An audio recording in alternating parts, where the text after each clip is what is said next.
आप देख रहे हैं एक न्यूज 24। जी हाँ, जहां चुनावी दौर चल रहा है उसी बीच शंकराचार्य का एक बहुत बड़ा बयान आया है। फिर एक बार मोदी सरकार।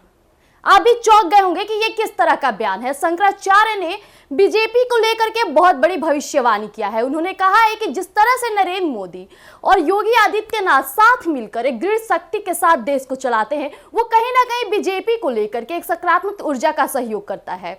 और इतना ही नहीं, उन्होंने ये भी कहा कि जो प्रधानमंत्री नरेंद्र मोदी है वो एक राष्ट्रभक्त है। आखिर इसके पीछे का कारण क्या है? कैसे वो एक राष्ट्रभक्त है? जिस तरह से उन्होंने 45 घंटों की साधना और तपस्या की, वो कहीं ना कहीं नकारात्मक सोच को मिटा करके सकारात्मक ऊर्जा की ओर देश के जनहित में जारी है। इतना ही नहीं, उन्होंने ये भी कहा कि जिस तरह से लोग कहते हैं कि राम मंदिर बनाने के बाद बीजेपी का डंका फिर से बज गया है, तो ऐसा बिल्कुल नहीं है। क्योंकि बीजेपी जो है वो अपने काम को लेकर के, नरेंद्र मोदी अपने काम को लेकर के पूरा समर्थक रहते हैं। वो ये नहीं देखते हैं कि मैं धर्म और जाति के नाम पर खेलूं। आइए जानते हैं और क्या कुछ कहा शंकराचार्य ने। लोकसभा चुनाव के संभावित नतीजे आने के बाद स्वामी शंकराचार्य ने की भविष्यवाणी। जी हाँ, पीएम मोदी राष्ट्रभक्त है, वो देश के हित में काम करते हैं और यही एक सही नेता का पहचान है।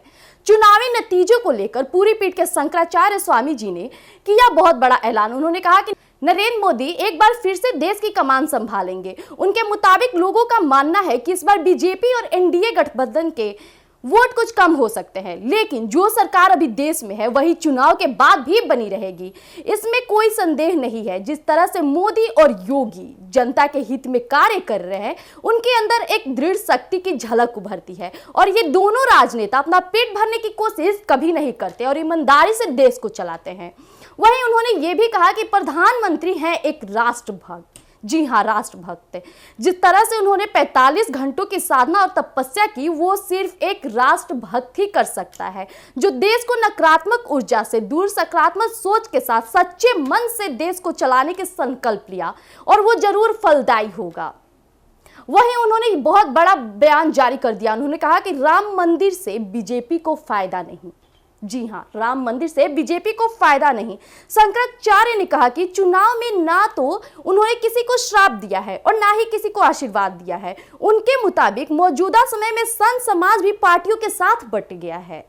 उन्होंने दावा किया कि पीएम मोदी और उनकी पार्टी बीजेपी को अयोध्या में रामलला के भव्य मंदिर निर्माण का कोई फायदा नहीं मिलेगा, क्योंकि राम मंदिर की प्राण प्रतिष्ठा में शासकीय मर्यादा का पालन नहीं किया गया।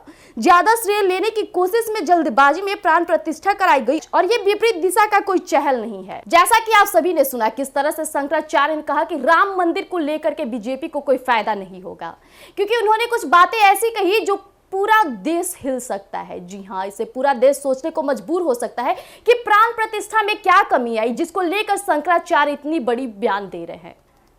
और जिस तरह से उन्होंने मोदी की सरकार फिर से वापस लाने की बात की, उन्होंने कहा कि फिर से वही सरकार होगी और फिर से नरेंद्र मोदी ही देश की कमान संभालेंगे। इसी तरह आप जुड़े रहिए एक न्यूज 24 पर। हमारे YouTube चैनल को सब्सक्राइब करिए और हमारे Facebook पेज को लाइक कीजिए। धन्यवाद।